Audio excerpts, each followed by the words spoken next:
The wire bit into Nellie Dawson's palms for the fourth time that morning, and she did not make a sound. She pressed her lips together and kept pulling, kept stretching the barbed strand taut between the fresh-cut post and the old one. And beside her, not 2 feet away, Clarence Alden drove the staple home with a hammer that rang across the flat Kansas plain like a church bell with nowhere to go. The sound echoed and died. The wind took it. Neither of them said anything. That silence was the loudest thing Nellie had ever endured in her 24 years of living, because she knew. She had known since dawn, since she had come down from the loft of the barn to find the letter lying open on the kitchen table, the wax seal already broken, the handwriting she recognized as belonging to his brother already read and reread, and folded back into something that looked like composure but was not. She knew what the letter said. She had not been meant to see it, but the morning light had caught the ink, and the words had risen up off the page like a verdict. Clarence Alden was leaving Sawmill Creek. He had been offered the foreman's position at the Rockledge Ranch in Colorado Territory, 300 miles west, and a lifetime away from this hardscrabble stretch of grassland that the two of them had been working side by side on for the better part of 2 years. He was going to take it. He had written back to his brother already, the ink still damp on the reply she had also seen, tucked beneath the Bible on the sideboard. He had not told her.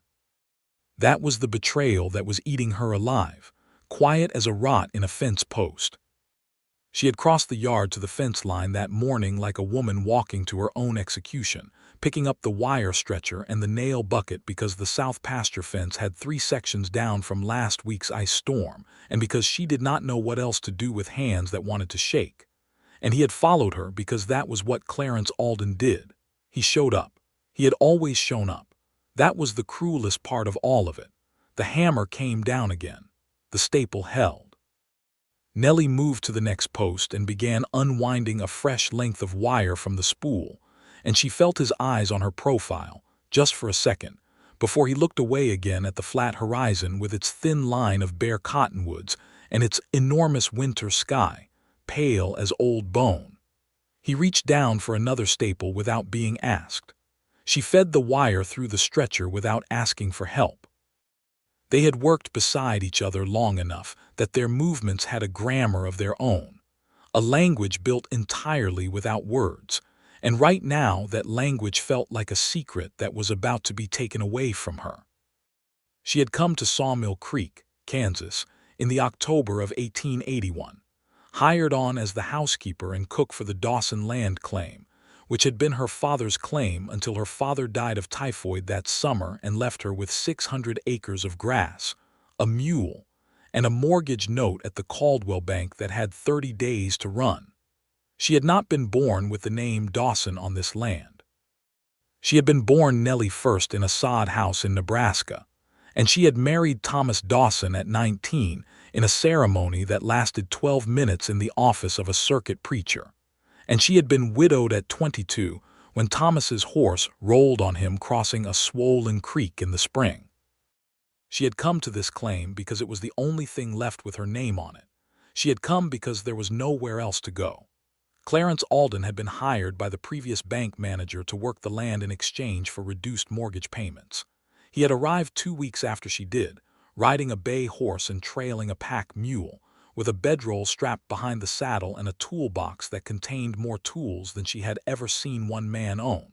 He was 31 then. He was 33 now. He had dark hair that had started to go silver at the temples in the past 6 months, and eyes the particular gray-green of a prairie sky just before a storm decides what it wants to be, and he had never once in 2 years said or done a single thing that could have been called out of line. That was also part of the problem, that careful, respectful, maddening propriety. He set the next post while she held the auger steady, and she noticed the precise, deliberate way he distributed his weight, the way he always did when he was thinking hard about something. She had learned to read him the way a person learns to read weather. She could tell the difference between the silence he wore when he was simply content and the silence he wore when he was carrying something heavy. Today's silence was the heavy kind, and it had been sitting on him since before she came downstairs to find that letter, which meant he had been awake before dawn, deciding. The wind shifted, pushing cold up from the south, and Nellie tucked her chin down into the collar of her coat, the old wool one that had been Thomas's and was 2 sizes too large, and smelled now only of lye soap and wood smoke, and the particular combination that was just this land in winter. She heard Clarence draw in a slow breath and then let it out again in a fine white plume, and she waited. But no words came. He picked up the hammer. She pulled the wire. She had been pulling wire on borrowed time for 2 years, she supposed. She had always known the arrangement was temporary.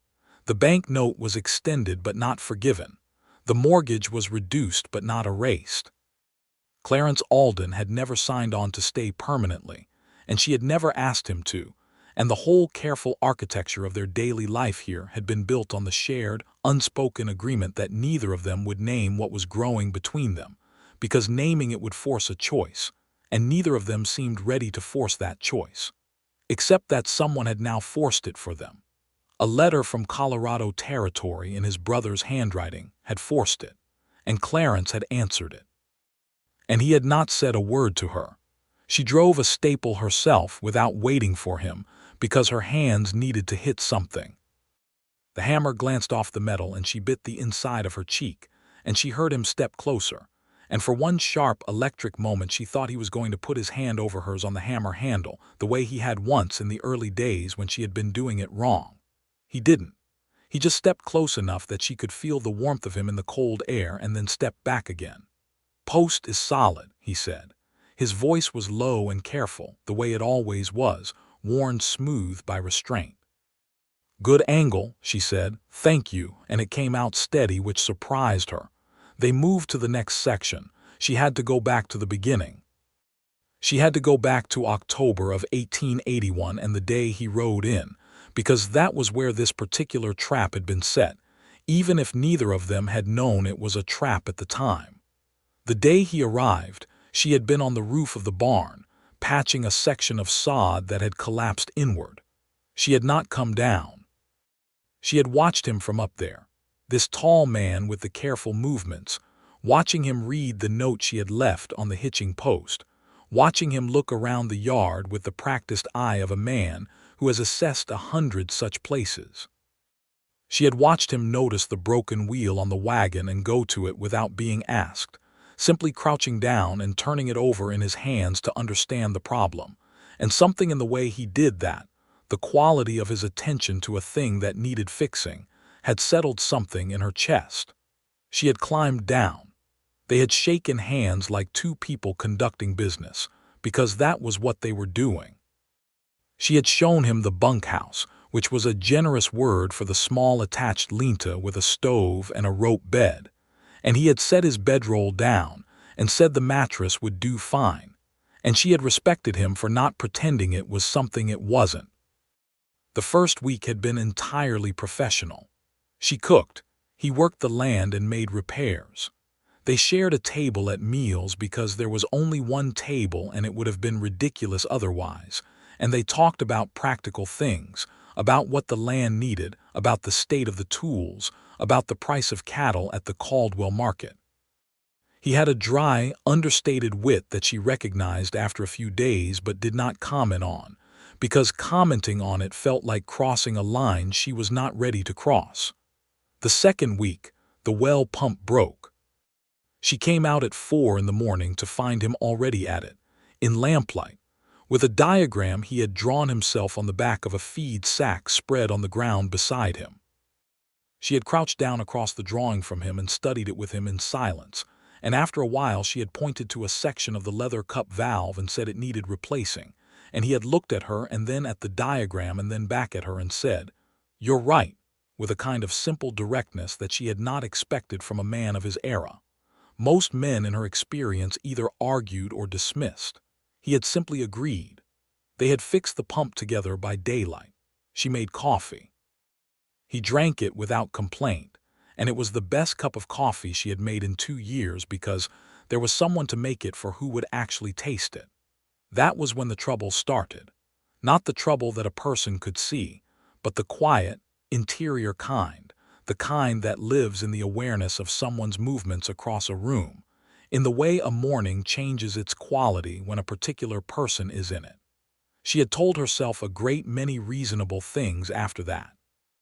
She had told herself that she was simply glad of the company.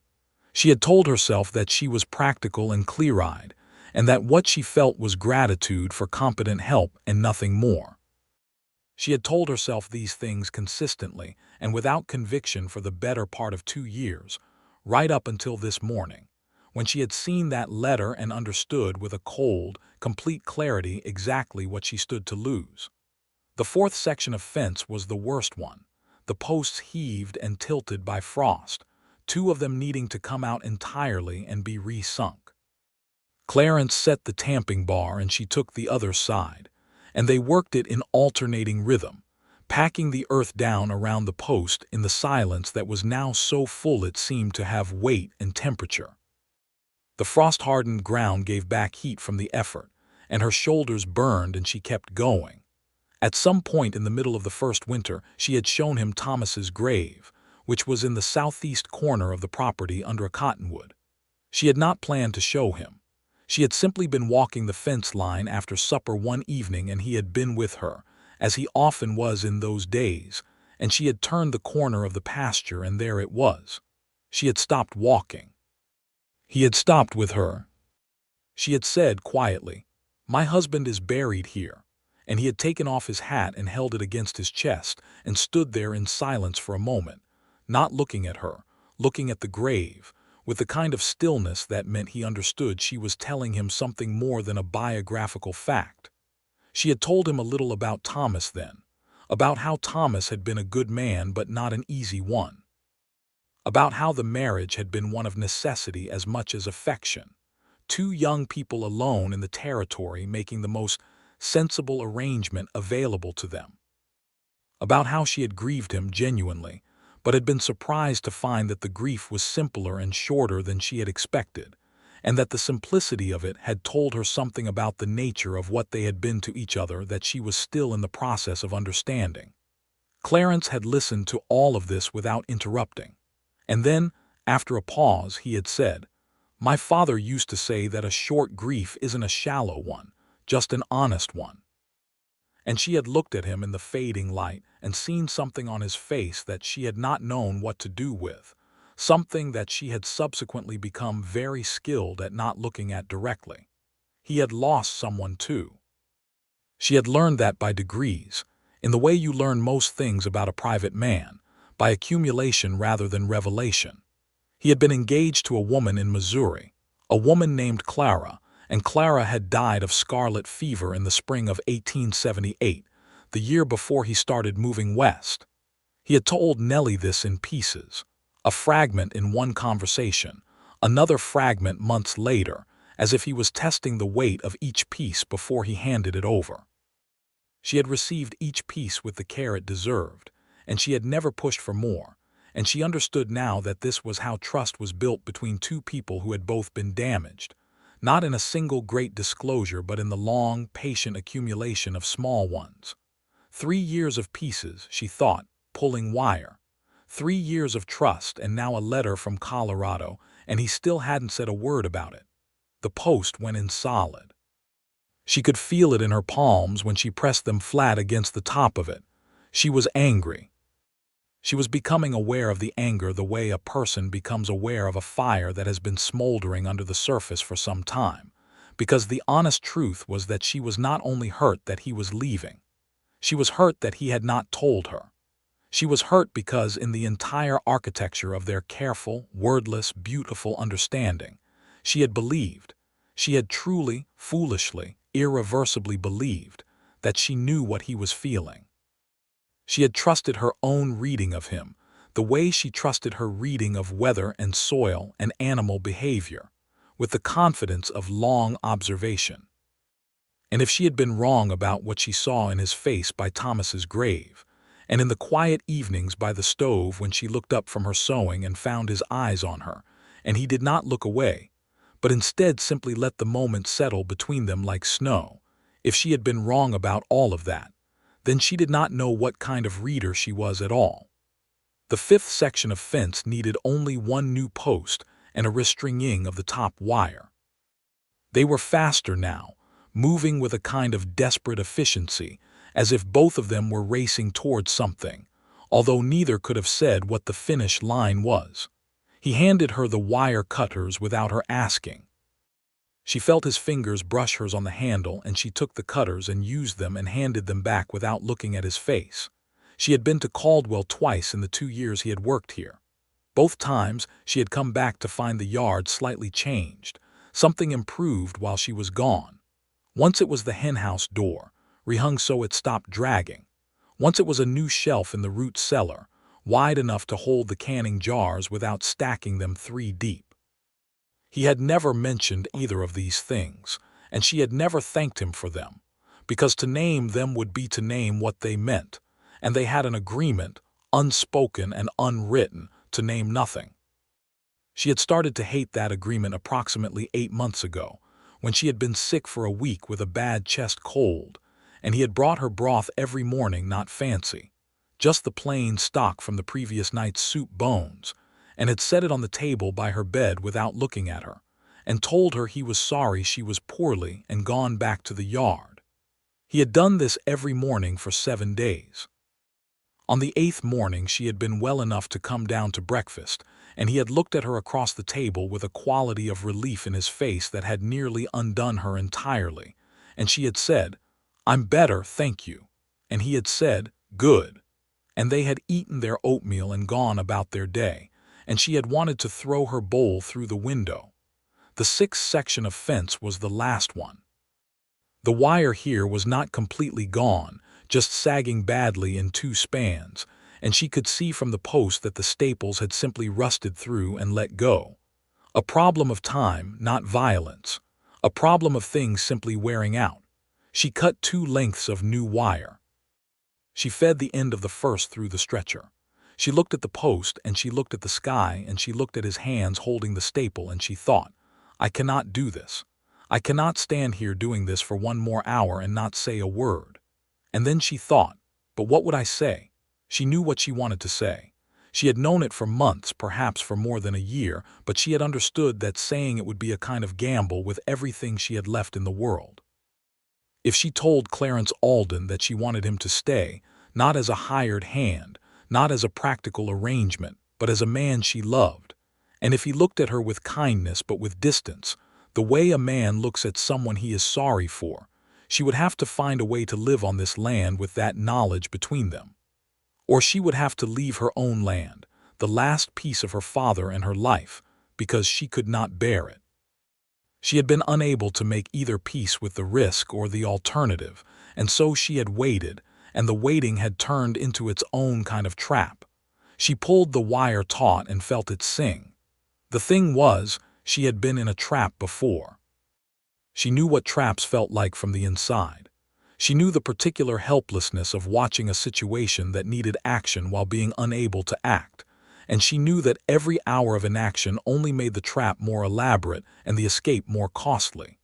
She had been in that trap with the mortgage note, and she had stayed in it too long, letting the interest compound, and it had taken the entire first winter's cattle money to resolve. She had promised herself she would not do that again. She had promised herself that she would not let the cost of a necessary action grow higher through delay, but it was so much easier to make that promise about money than about love. Nellie. Her heart stopped. She had not heard him say her name in that precise tone before, and the tone alone told her that the silence was over, that whatever had been building since dawn was about to break, and she was suddenly terrified. She looked up from the wire. He was standing with the hammer loose in his hand, not looking at the fence but looking at her, and his face had the look it sometimes had in the evenings when he was thinking about Clara or about something else buried deep, except that it was also something different, something less buried, something that was actively and visibly choosing to come to the surface. "I got a letter," he said. She waited. The wind moved the grass. "From my brother," he said. "There's a position in Colorado, Rockledge Ranch, good pay, permanent work," she said. "I know." His eyes sharpened. "You saw it." "It was on the table," she said. "The seal was already broken. I didn't mean to read it." He nodded. He looked away at the horizon again and then back at her, and she could see the effort the honesty was costing him. "I wrote back," he said. "I know," she said again, and her voice stayed steady but her hands were not, and she pushed them flat against her thighs to stop it. "I told him I needed more time to think," Clarence said. She had not known that. That was not what she had read. She had read a letter that she had believed to be his reply, and she had believed that reply to say he was accepting. She opened her mouth and closed it again. "I didn't accept," he said. "I told him I'd write again in a week." He turned the hammer over in his hands, looking at it, not at her. "I don't know what I'm doing," he said. "That's the truth. I don't know what the right thing is here, and I'm tired of not knowing." She was watching his face, and something in her chest was doing something complicated and painful and necessary. She said slowly, "What are the choices as you see them?" He looked at her. The hammer was still. The wind was still. The whole flat world seemed to be waiting. "There's the position," he said. "Good land, good pay, steady future. My brother's nearby, which I can't pretend doesn't matter." He paused. "And there's here." She waited. Her heart was a sound in her own ears. "Here is," he started and then stopped. He pressed his mouth together and looked at the post between them and then back at her. "Here is the only place I've wanted to be for longer than I can put a date on," he said. "That's as plain as I know how to say it."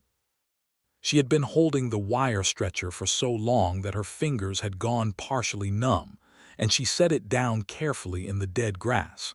She said, "Why didn't you tell me about the letter this morning?" "Because I was afraid," he said, with the simplicity of a man who has decided that honesty is the only remaining option. "I was afraid that if I told you and you said nothing, said only that it sounded like a fine opportunity, the way a sensible person would say, I wouldn't be able to interpret that as encouragement. And I was afraid if you said something else, something that told me to stay, that I might be hearing what I wanted to hear and not what you actually meant." She looked at him for a long moment. The cold was in her face and her hands, and she was not aware of it at all. She said, "Do you know what I wanted to throw out the window 8 months ago when I had the chest cold?" Looked confused by the turn. "My broth," he said carefully. "My bowl," she said. "Because you brought me that broth every morning for 7 days and set it down and left, and I lay there in that bed thinking that you were the kindest man I had ever known and that you were going to leave eventually and I was never going to say a word about any of it, and the idea of that was unbearable." He was very still. "I have been afraid," she said, "of exactly the same things you have, exactly." She took a breath. "The position in Colorado is a good position. I have no claim on what you do with your life. I know that. But if you are asking me whether I want you to go, the answer is that I do not. I want you to stay. I want you to stay here." She stopped and looked at the fence post between them and then looked at him directly and said, "I want you to stay here with me." The silence that followed this was completely different from all the silences of the morning. This one was not heavy.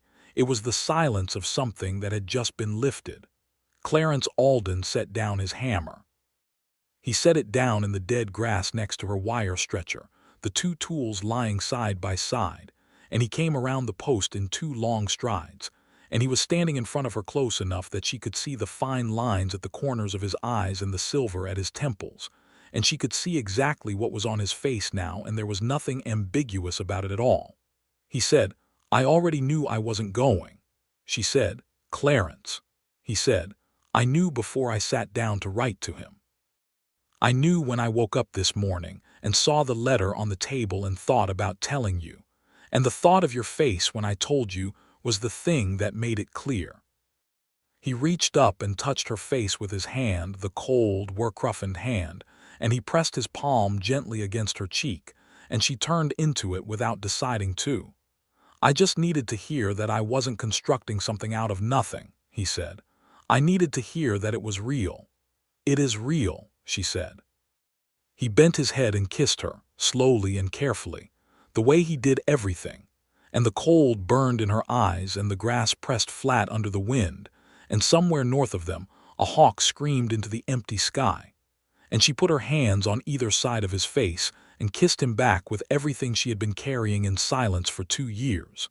And the fence posts and the wire and the hammer and the grass were all there and unimportant. And the silence that had lasted all morning broke open into something better. They stood there together in the cold for a long time. Neither of them said much. They didn't need to. When they separated, she was shaking slightly, and she was pretty sure he was too. He kept his hands on her shoulders and looked at her face the way he had been looking at the horizon all morning, with the quality of a man who cannot quite believe the view. She said, "You should write your brother." He said, "I will," she said, "today, before supper." He said, "Yes," and the corner of his mouth lifted, and she thought she had never seen anything in her life that was more purely welcome than that. They picked up their tools. They finished the last section of fence. This time they talked. Not about important things, not yet, but about the fence itself, about the quality of the wire, about whether the south pasture could carry more cattle next spring, about the price at the Caldwell stockyards.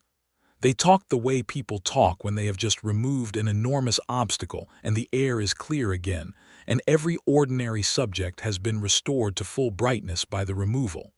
She made him laugh twice. He made her laugh once. The laughter went out across the flat land and dissipated and was good. They walked back to the house with the toolbox between them, his hand around one handle and her hand around the other without either of them planning it, their arms swinging slightly with the weight of it, and the house ahead of them looked like a house worth walking toward. That evening, Clarence wrote to his brother. He sat at the kitchen table with the lamp pulled close and the pen moving steadily, and Nellie made supper, beef stew with dried beans and cornbread, and she did not try to read what he was writing because she knew what he was writing. She could tell from the steadiness of his hand on the pen and the unhurried quality of his breathing. When he finished, he set the letter by the door to take to Caldwell in the morning, and he sat back and looked at her and said, "Done." She said, "Good," and ladled the stew. They ate together and they talked more that evening than they had talked in a month. Easy and unguarded conversation that felt like a door that had been stuck for a very long time finally swinging free. He told her about Missouri, about his boyhood, about his father who had been a blacksmith and a serious reader of history, a combination Clarence had clearly inherited in its intellectual intensity, if not its vocation. She told him about Nebraska, about the sod house winters, about her mother who had been a schoolteacher before she married, and had kept a crate of books under the bed that she read by tallow candle after the children were asleep. She told him about Thomas more than she had told anyone, the complicated truth of it, the good parts and the hard parts both, and he listened with the patient, complete attention that she had come to think of as one of his best qualities, the kind of listening that does not wait for its own turn to speak, but actually goes into the words and comes back changed by them. He told her about Clara. Not the pieces this time, but the whole, the way he had loved her, the way the fever had taken her fast, the way he had spent a year afterward doing nothing very purposefully, drifting west, taking work where he found it, not quite understanding what he was looking for.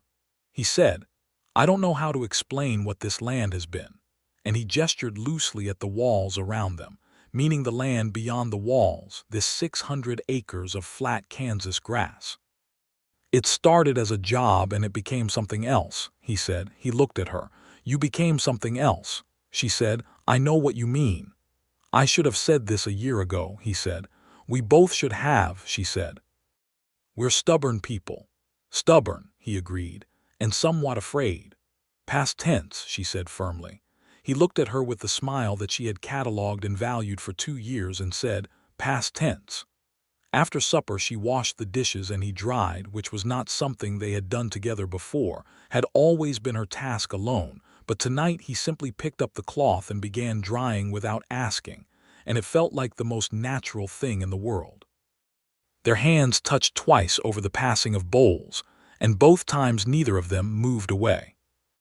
The first light snow of December fell that night, a thin skiff that coated the yard in white by morning, and she woke to the sound of him in the kitchen below, moving quietly, and she lay in the loft for a moment listening to the sound of him building the morning fire, the creak of the stove door, the tap of the poker, and she thought, "This is what I want every morning to sound like. Every single one." She came down and he was at the stove with coffee already on, and he turned when he heard her on the stairs and said, "Snow," as if this were useful information. She said, "I see that," and he poured her the first cup. The following days had a different quality to them. Not dramatic, not loud, but changed in every small register, the way light changes when a cloud moves off it. They were careful with each other in a new way, not the old careful that was about preventing something, but a careful that was about preserving something, about handling something that mattered. He found small ways to make things easier for her that he had always found but now did not conceal the intention of. She let herself thank him in ways that were more honest than purely practical. 3 days after the fence mending, he asked her to walk with him after supper, which was new, and she put on her coat and went with him into the blue winter dusk. They walked south toward the cottonwoods, toward Thomas's corner, and she did not find this strange. He stood at the grave for a moment with his hat in his hand, as he had done before, and she stood beside him, and he said quietly, "I'm going to ask her to marry me. I wanted to stand here and say that plainly." She felt her throat tight. She said, "He would have approved of you." Clarence nodded. He put his hat back on. He looked at her in the blue light and said, "Nellie Dawson, I would consider myself the most fortunate man in the territory if you would marry me." She said, "Yes," without hesitation, without drama, the simple and complete answer to a question she had already answered in her heart some months ago without knowing she was doing it. He took her hand. They walked back to the house in the snow. She was warm all the way to her bones. They were married in March of 1882 in the Caldwell Church, in a ceremony that lasted considerably longer than 12 minutes. The Reverend was a big-voiced man named Fowler who took weddings seriously, and there were 7 people in attendance, including Clarence's brother Roy, who had come up from Colorado for the occasion, and turned out to be a shorter, rounder, louder version of Clarence, with the same gray-green eyes and a considerably greater willingness to use them expressively. He had embraced Nellie at the door of the church and said, "I'm glad he didn't come to Colorado," and she had said, "So am I," and Roy had laughed and told Clarence that he had done well. The church smelled of pine resin and candle wax and the early blooming wildflowers that someone had put in a jar on the windowsill. Nellie wore a dress she had made herself from blue wool that she had traded a side of winter pork for at the Caldwell dry goods store, and Mrs. Henley from the neighboring claim had come and done her hair, piling it up and pinning it in a way that Nellie did not normally permit, but which, she had to admit, was entirely appropriate to the occasion. Clarence wore his good suit, which she had seen him take out and brush carefully the night before, and he had shaved that morning with a precision that had suggested deep personal investment in the outcome. He was at the front of the church when she came in on Roy's arm, and he watched her come down the aisle with the same look he had given her in the field on that cold December morning, the look that said he could not quite believe the view, and she felt it the whole length of the walk. Reverend Fowler said the words. They said their own. Clarence held both her hands and looked at her when he made his promises, and she heard in his voice the full weight of a man who had learned what it cost to lose someone, and had decided, with complete deliberateness, to give everything he had to trying again. She made her own promises back to him in a voice that was steadier than she had expected it to be, and she meant everyone. He kissed her when Reverend Fowler told him he could, and Roy made a noise in the pew that Nellie was pretty sure was applause, and Mrs. Henley cried, and the wildflowers on the windowsill caught the March afternoon light and were briefly, absurdly golden. They had a wedding supper at the Caldwell Hotel, the 8 of them, and Roy told stories about their boyhood that made Clarence look pained and made everyone else laugh, and Nellie filed every detail away with the intensity of a woman who has been waiting for an evening like this for longer than she had known she was waiting. She drank 2 glasses of good wine and felt the warmth of Clarence's hand under the table, his fingers laced through hers, steady as a post sunk in solid ground. Roy rode with them back to the claim the next morning, since he was heading north to catch the train anyway, and he spent an hour walking the property with Clarence, the two of them moving through the fields with their hands in their coat pockets in a way that Nellie, watching from the porch with her coffee, recognized as a family language of its own, a particular mode of being together that was wordless but full. Roy shook Clarence's hand at the gate and then came back and took both of Nellie's hands in his and said, "You take care of him. He's no good at being taken care of and he needs it," she said. "I've noticed." Roy grinned and mounted up and rode north, and Clarence came back across the yard and stood at the foot of the porch steps and looked up at her. "What did he say?" he asked. "That you need looking after," she said. He said, "He's not wrong," and came up the steps. The spring was good. Better than the previous 2 springs, which had been dry. This one arrived with proper rain, slow and soaking, and the grass came in thick, and the creek ran strong, and she planted a kitchen garden that was the best she had managed since coming to the claim. She put in tomatoes and sweet corn and beans and squash and enough onions to last the winter, and Clarence built her a proper fence around it, a tight picketed fence, instead of the loose wire she had been fighting deer with for 2 years, and he built it in a weekend, methodically and beautifully, and she stood in the middle of her garden looking at the fence and thought, "This is what permanence looks like." In April, she went to Caldwell and paid the remainder of the mortgage note in full. She had enough, just barely, from the combined cattle sales and the savings she had been keeping in the tin box under the floorboard, and she walked out of the Caldwell bank with the paid-in-full receipt in her hand and stood on the main street of Caldwell with the spring wind in her face and felt the specific, clean, physical relief of a debt discharged. She had been carrying that note like a stone for 3 years. She was done carrying it. She told Clarence that evening at supper, and he was quiet for a moment, and then he looked at her and said, "Congratulations. That land is yours," she said. "Ours." He shook his head slightly. "It was your father's first and yours after." "I want you to feel that," she said. "I feel it," and reached across the table and covered his hand with hers. "Ours is what I said." He turned his hand over and held hers and nodded and said nothing else about it, but she could see what it meant to him, the inclusion, the specificity of being told he was part of something instead of adjacent to it. She was pregnant by June. She knew it from the nausea, which arrived punctually every morning at 5:30, and announced itself with the precision of an extremely reliable, deeply unwelcome timepiece. She told him on a Tuesday, matter-of-factly, standing at the stove, because she had thought about how to tell him and decided that there was no theatrical improvement to be made on the simple truth, and so the simple truth was what he would get. He had been at the table with the account book, and he went very still. She turned from the stove to look at him, and his face was doing something she had not seen it do before, a complex movement of emotions that she could identify individually but could not have named the whole of. She recognized the joy and the surprise and the worry that she thought was probably about her safety, and she recognized something deeper underneath all of those, something that looked very much like grief and like gratitude at the same time, the look of a man who had lost one future and was being offered another.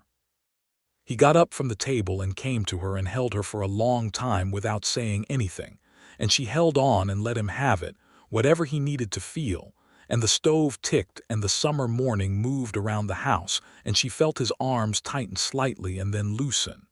He said into her hair, "I'm going to be good at this." She said, "I know you are." He said, "I'm also terrified," she said. "That makes 2 of us. Fortunately, we're stubborn people." She felt him laugh. It was her favorite of his laughs, the short, real one, not the polite one. She had a doctor in Caldwell, a Dr. Pemberton, who had moved out from Cincinnati 2 years earlier with his wife and his instruments and a determination to be useful on the frontier, and who was, in Nellie's estimation, competent and calm. She went to see him in July, and he confirmed what she already knew and told her she was healthy, and that everything appeared normal and that she should send for him when the time came. She came home and told Clarence that everything was fine, and he visibly reduced in tension by approximately 1 inch in the shoulders. The summer passed in a rhythm of work and warmth, and the particular quality of a life that has recently been made right. She was tired in the first months, tired enough that she had to stop mid-morning sometimes and sit, which she hated, and Clarence came in from the fields to check on her with a regularity that she told him, affectionately, was not necessary, and which she was secretly glad of every time.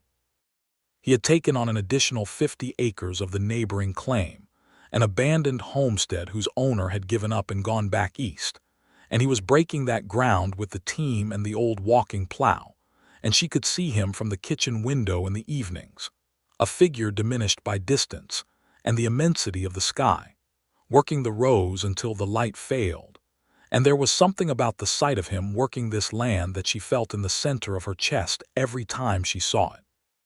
Something that was not quite describable in ordinary terms, but that she thought might be the purest form of contentment she had ever known.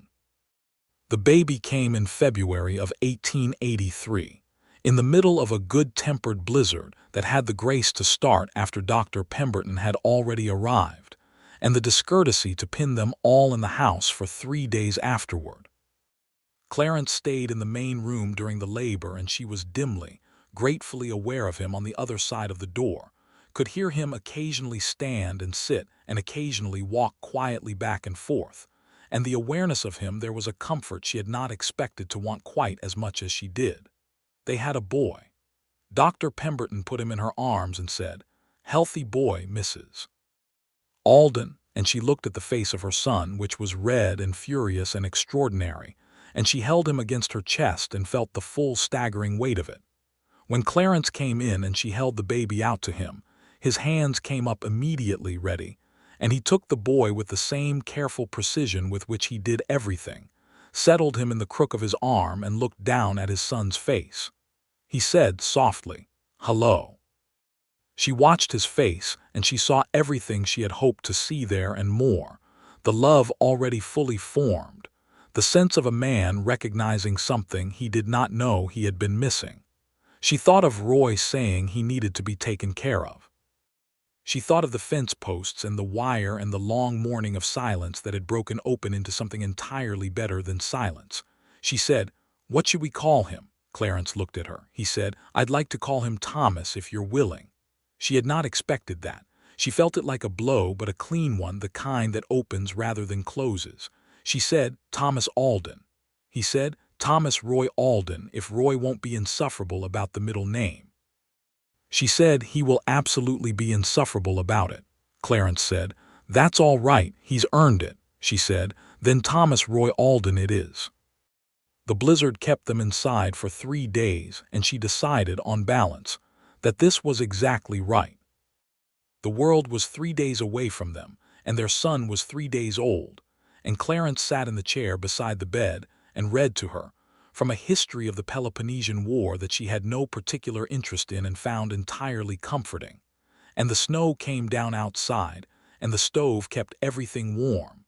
And Thomas Roy Alden slept between them and breathed with the remarkable industry of the newborn. And she thought, "I will remember this exact feeling for the rest of my life." Thomas was a good baby, as babies went, which was to say he was a baby. He was loud about his needs and satisfied by their meeting, and he slept in blocks that were occasionally long enough to be useful. Clarence was precisely as good at fatherhood as he had promised he would be, which was to say entirely so.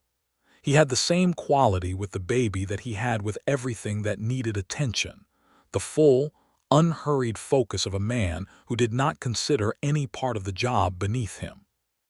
She found him, on more than one morning, sitting in the chair by the stove at 4 in the morning with the baby on his shoulder, swaying slightly, both of them apparently content with this arrangement. She said one of those mornings, standing at the top of the stairs and looking down at them, "You should have woken me." He said, "You needed the sleep," quietly so as not to disturb the baby. She said, "Clarence, we agreed to share this." He said, "You grew a person for 9 months. I think I can take the odd 4 o'clock." She said, "That is specious reasoning," and came down the stairs anyway and put on the coffee. And they sat together by the stove while Thomas slept on Clarence's shoulder, and the sky outside began its gradual pale lifting toward morning. And it was, she thought, one of the more quietly perfect moments of her life.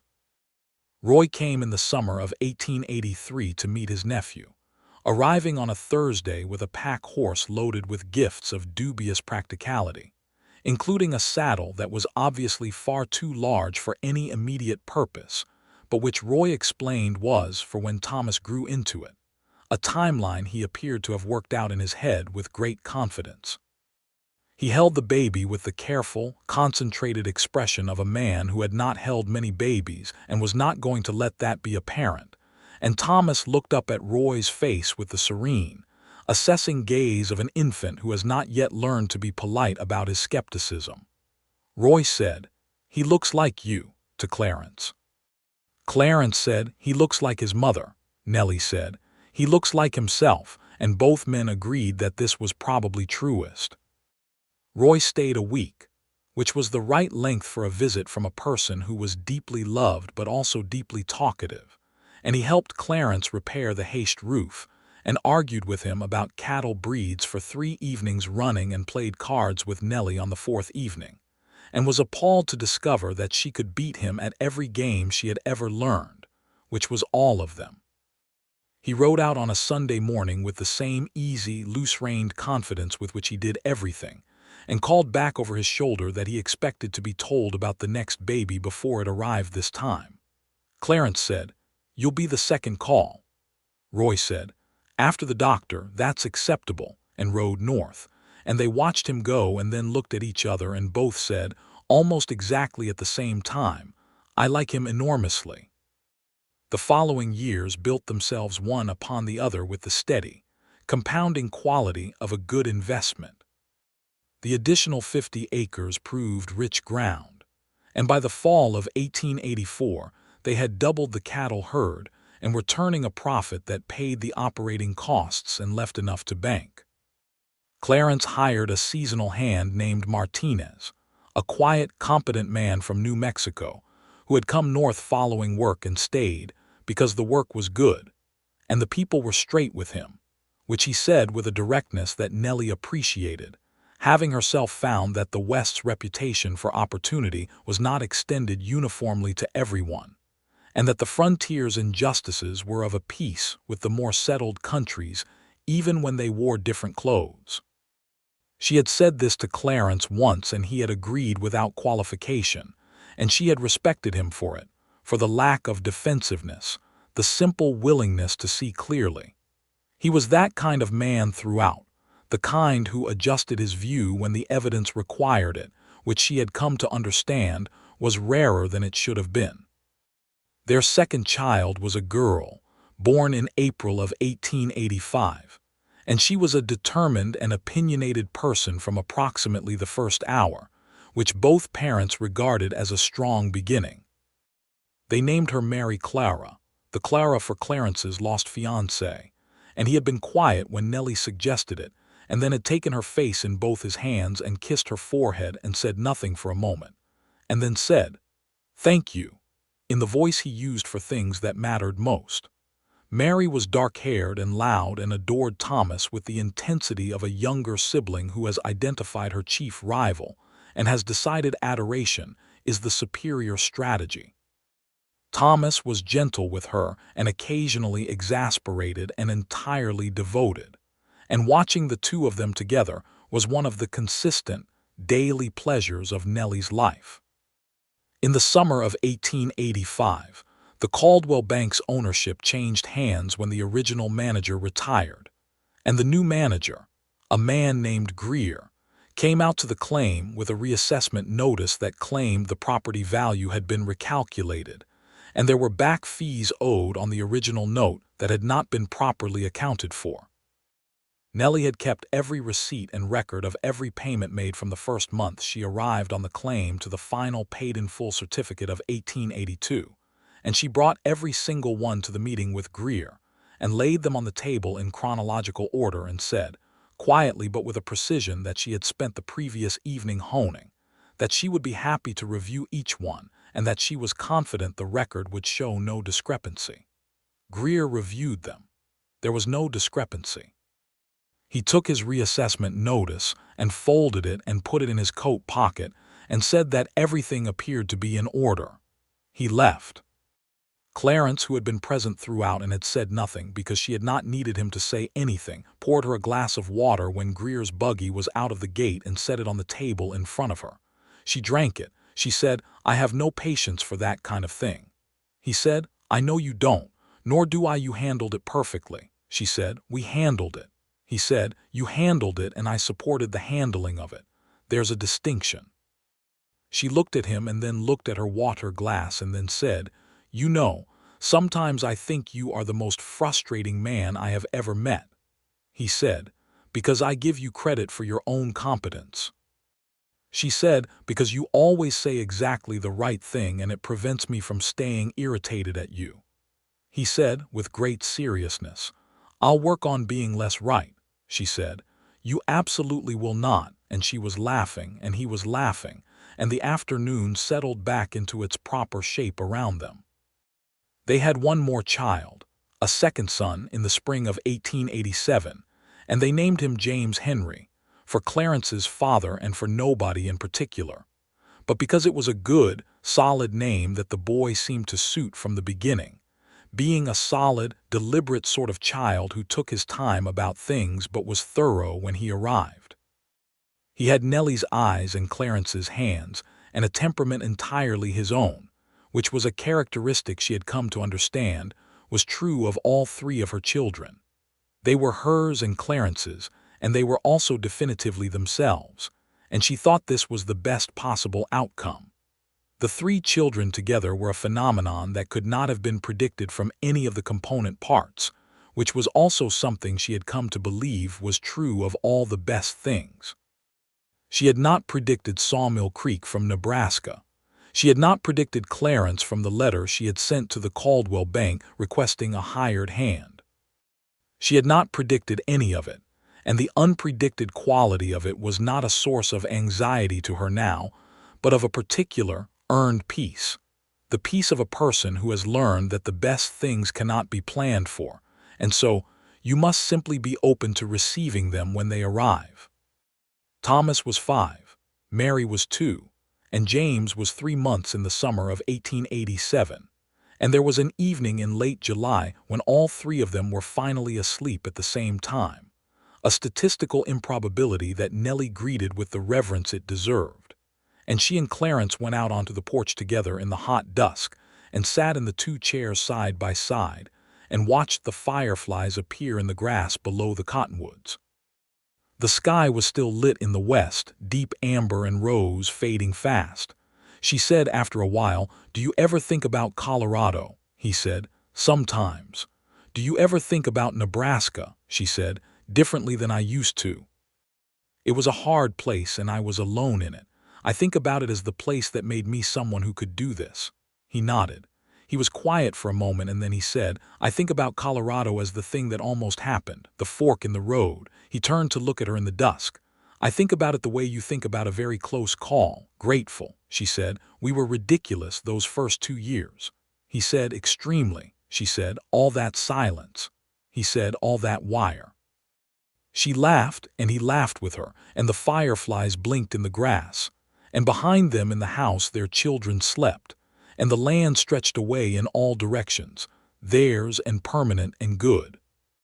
She reached across the space between the chairs and found his hand on the armrest and covered it with hers, and he turned his hand and held on.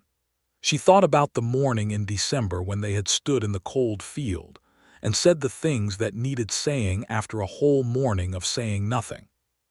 She thought about the particular quality of the silence before the words, the way it had contained everything and been able to release nothing, the way a dam holds water, not in stillness but in enormous, restrained pressure. And she thought about how the words, when they finally came, had not been the grand declaration she might have imagined in her more romantic moments, but plain and direct and honest, the way everything between them was. "I was afraid. I want you to stay. I already knew I wasn't going." The best words were like the best fence posts. They went in straight and they held. The land was dark now, the sky its summer star-crowded self, and the air smelled of grass and evening and the faint distant smoke of a neighbor's chimney. She was 30 now, and Clarence was 39, and they had been in this house for 6 years and 3 months, and she thought she might sit on this porch next to him for 60 more years and not run out of things to be grateful for or people to be. She said quietly, "I love you." He said, "I love you, Nellie," with the same straightforward, uncomplicated honesty of a man who had decided that plain speech about the things that mattered was the only kind he had any patience for anymore. "I have for a long time," she said. "I know," he said. "You always knew," she said. "Yes, that was its own kind of problem," he said. "Not anymore." She said, "No, not anymore." The fireflies moved in their small, bright, random arcs below the cottonwoods. The stars were very thick. Somewhere in the house James stirred but did not wake, made the small sounds of a baby reorganizing himself in sleep, and was quiet again. The summer night held all of it, the past and the present and the implication of a long future, and she held onto Clarence's hand and let it. In the years that followed, the claim became not just viable but prosperous.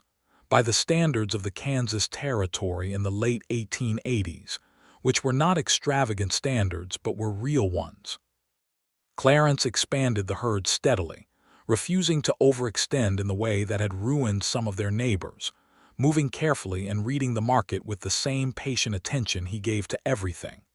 Nellie kept meticulous records, ledgers that she maintained with a precision that Dr. Pemberton, who had become a friend as well as a physician, once told her were better than those of most of the businesses in Caldwell, which she took as the compliment it was intended to be. Thomas started school in Caldwell in the fall of 1888, riding in with the Martinez family on school days when the weather allowed.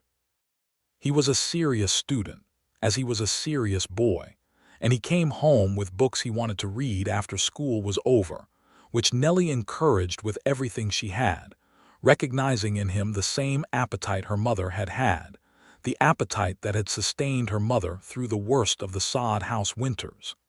Education was not a luxury she intended to treat as one. Mary was not, initially, enthusiastic about school, being a person who found the self-directed version of learning considerably more appealing than the organized kind, but she found her way into it through her genuine love of argument, which the schoolmistress, a young woman from Ohio named Miss Carver who had more resilience than her appearance suggested, was eventually able to redirect toward debate and composition with considerable success.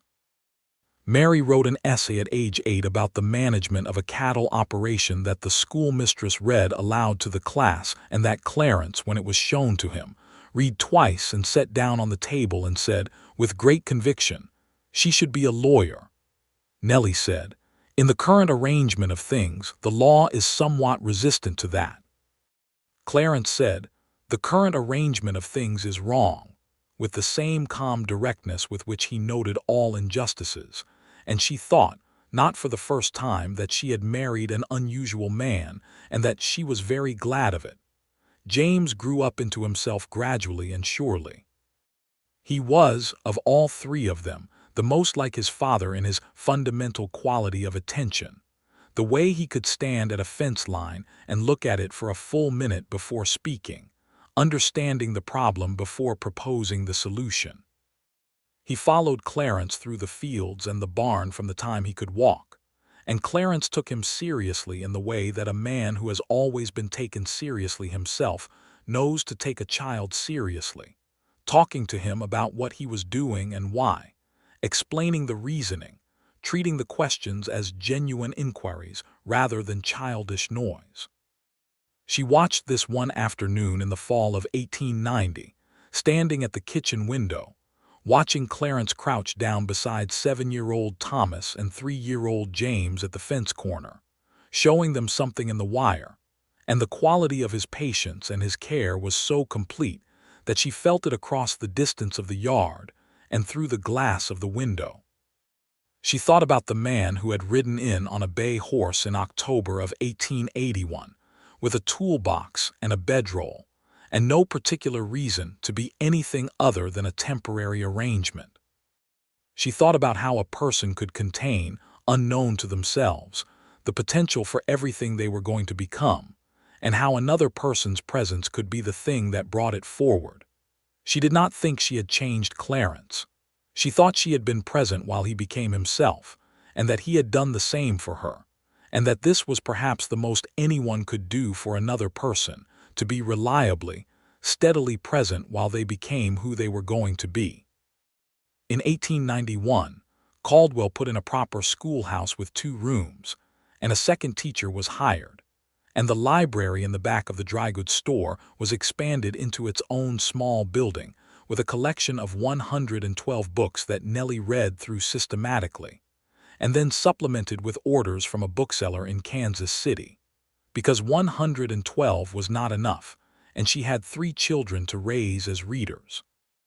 In 1892, Roy married a widow named Evangeline from Colorado Springs, and brought her to the claim in the summer for a visit that lasted 2 weeks and was, by any measure, a considerable success.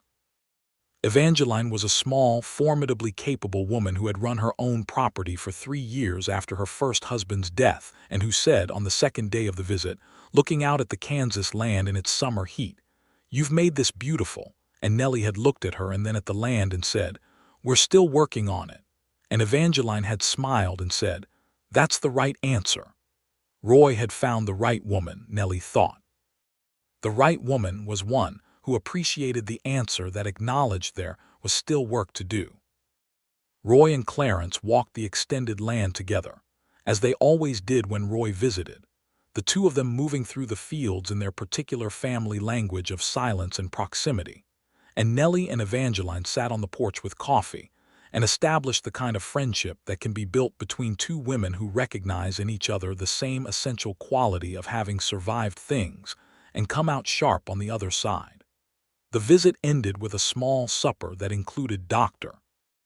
Pemberton and his wife and the Martinez family and Miss Carver, who had by this time been teaching in Caldwell for 4 years and had become as much a fixture of their lives as any neighbor. And it was the kind of evening that Nellie had not imagined for herself when she was 22 and widowed and alone in a Nebraska sod house. Not specifically this evening, but this kind of evening, one full of people who were genuinely present and genuinely glad of each other. The lamp warm and the food good, and the conversation running long. Roy and Evangeline rode out in the morning with Roy's usual insouciance and Evangeline's somewhat more organized luggage, and the yard went quiet, and Clarence came and stood beside her at the gate and said, "He's happy." She said, "Very." He said, "Good. He deserves it." She said, "So do you." He put his arm around her and she leaned into him, and they stood at the gate in the August morning and watched the road until Roy and Evangeline were gone around the bend, and then they went back in and got to work. The work was always there. That was the thing about the land, the thing she had understood since childhood, that the land always had work in it, and the work was not a punishment but a conversation, a daily renegotiation of terms between a person and the ground they stood on. She had stopped resenting the constancy of it some years ago and had arrived at something more useful, the understanding that the constancy was the point, that it was the daily, physical, demanding reality of the work that kept everything honest, that prevented the building of illusions, that required you to see clearly. She thought about fences, specifically, in quiet moments. There was something about the work of building and maintaining a fence that seemed to her to be a precise metaphor for everything she had done in the last decade. A fence did not build itself. It required continuous attention, the assessment of damage, the sourcing of new material, the willingness to pull the old wire out and do it again. It connected two posts only as well as the wire between them was taut and the staples holding. You could not build a fence once and expect it to last without maintenance. You had to keep walking the line. She had spent a morning walking a line beside Clarence Alden in silence, and that silence had not been emptiness but fullness, had been everything they were to each other compressed into the shared physical act of a necessary task, and the breaking of that silence had been the best thing she had done in her life. And the fence they had built in the years since then was not made of wire and posts, but of small, daily acts of honesty and attention and choice, and it required the same maintenance, the same willingness to walk the line and see where things had come loose, and she and Clarence both walked it, and neither of them considered this a burden. In 1893, Thomas was 10 and Mary was 8 and James was 6, and the summer was hot and long and good. Clarence taught Thomas to ride properly that summer, not just to stay on a horse but to really ride, and Thomas was good at it in the way he was good at things he cared about, with a steady, building competence that was all the more pleasing for being unglamorous. Mary could already outride both of them, which she pointed out with some regularity. James was working on it with the methodical persistence of a child who does not accept limitations. That fall, standing at the kitchen window in the blue September evening, watching Clarence and all three children walking back from the south pasture in the long last light, Thomas with his head bent toward his father saying something, Mary 2 paces ahead being herself, James on Clarence's shoulders because 6-year-old legs had reached their reasonable limit for the day, Nellie felt something settle in her chest that was completely and cleanly whole. This was the word for it, she thought. Whole. Not perfect, because the land was hard and the work was endless and the winters were cruel, and the world outside this claim was full of injustice and difficulty and things that needed fighting, but whole in the sense that everything she had been and everything she had done had resolved itself into something coherent and continuing and genuinely, deeply good. She had come here alone with a mortgage and a mule, and a name she had carried through loss, and she had built something. Not by herself, not anymore, but she had not been helpless in the building of it. She had held the wire and pulled it taut. She had held the post and kept it straight. She had been present and working and honest even when the honesty was frightening. And the thing she had built with Clarence, this life on this land with these 3 particular people who were her children, was the best work of her life, and she was proud of it in the deep, quiet way that you are proud of something that was genuinely difficult. Clarence came through the gate with James still on his shoulders, and he looked toward the house and saw her in the window and lifted his hand, a simple acknowledgement, and she raised her hand back, and it was as ordinary as breathing and as necessary. She put the kettle on. He came in a few minutes later, children preceding him in the small, noisy, demanding way of children at the end of the day, wanting supper and stories and reassurance that all was well. And she gave them all of these things with the genuine, unhurried pleasure of a woman who had learned that the ordinary daily things were not the prelude to the important things, but the important things themselves.